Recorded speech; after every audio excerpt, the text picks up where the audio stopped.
It's Friday, January 20th. Let's talk PlayStation. So this was kind of a quiet week for PlayStation, although that never really stops us. We always still find a few things to talk about. So let's get into our first news story. Sony Santa Monica this past week was, well, a while ago, were promising that when their video on YouTube hit 15 million views that they would offer something a little special, and that little something was a video download for the orchestra that they did at E3, and somebody had downloaded it, and they looked at the MP3 tags and noticed a little interesting thing in there that said Kratos and Atreus, like an Atreus, an introduction, and so he tweeted to Cory Barlog, the game's director, and said, "Who's Atreus?" And Cory Barlog responded, "Atreus is Kratos' son." So there's a nice little piece of information. We would have found that out eventually once the game came out. But hey, it's a little something, right? Keen eye, that guy, had to go ahead and check that in the MP3 tags of the file of that video. And Atreus, of course, if you did not know, is actually a Greek name. And I would love to give you some interesting data about what it means and kind of the history behind that name, but I don't have a teleprompter for this show, so I don't know anything about it whatsoever other than that I know it is actually Greek. So if you want to find anything about it, look it up yourself. Now, NPD sales data is out for December, and PlayStation 4 is #1 as it was in November, and in November is when Sony had stopped Microsoft's 4-month lead. What's also interesting is that Microsoft announced that December was their best month ever for Xbox, and well, that's what's interesting, is that their best month was still bested by Sony, but apparently it was relatively close. There's also some data suggesting that PlayStation 4, or the base PlayStation 4 model, the slim model, sold around like 1.3 million units, and then the PlayStation 4 Pro sold about 200,000 units. That's anecdotal numbers, though, not necessarily confirmed. But yes, still some very good momentum. Spending for just North America was at like $30.4 billion in total throughout the entire year of 2016. It's a whole lot of money. Gaming is still a very healthy industry, and it looks like even though Sony's doing marginally better than Microsoft, at least Sony and Microsoft are still staying afloat. Like this, there's not really a lot of doom and gloom going on, unless you want to maybe talk the Nintendo side, because they're still getting a lot of pretty bad press with the Switch. But otherwise, still some good stuff going on. So not many people are discussing this one. We have a new Vice President of Third-Party Relations at Sony Interactive Entertainment. Now, if you remember, Adam Boyes used to hold that position. And Adam Boyes was a pretty huge frontrunner at PlayStation. He was there for a few years.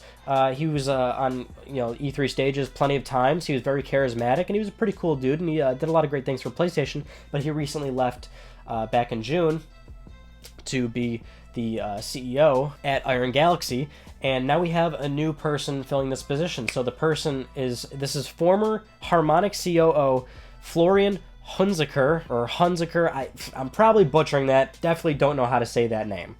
But this person is going to be filling the role for Sony Interactive Entertainment Vice President of Third-Party Relations.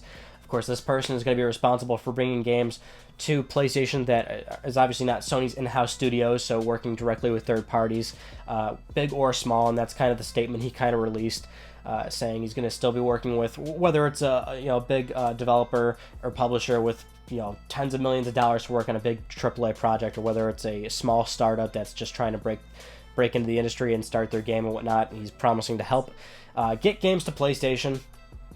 And, Adam Boyes really did a fantastic job, so it'll be interesting to see how well Florian does. So for this last news story, I saw this, and I was like, oh, man, we definitely got to talk about this. I'm actually going to read most of the article to you, because, as I had just mentioned earlier, don't have the teleprompter, and I don't really want to mess up a whole lot of details about this discussion, so I'll just read the whole article to you. This is from PlayStation Lifestyle, author Tyler Treese.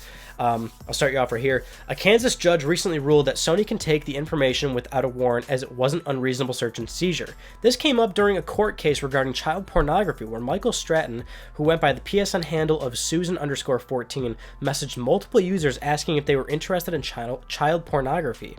After being reported to Sony several times for these infractions, Sony decided to view his PSN data. After doing so, they found several images of child pornography that was downloaded by Stratton and sent to other users.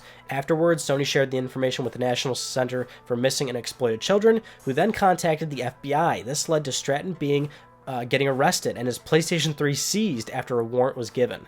Stratton's defense argued that their client was protected under the Fourth Amendment and that Sony couldn't share this information without having a warrant first. This argument was shot down in court by Judge Daniel D. Crabtree, who said that the PlayStation Network's terms of service explicitly nullified its users' reasonable expectation of privacy. As such, Sony is free to view any PSN data and are completely in the right in going to the National Center for Missing and Exploited Children in this case.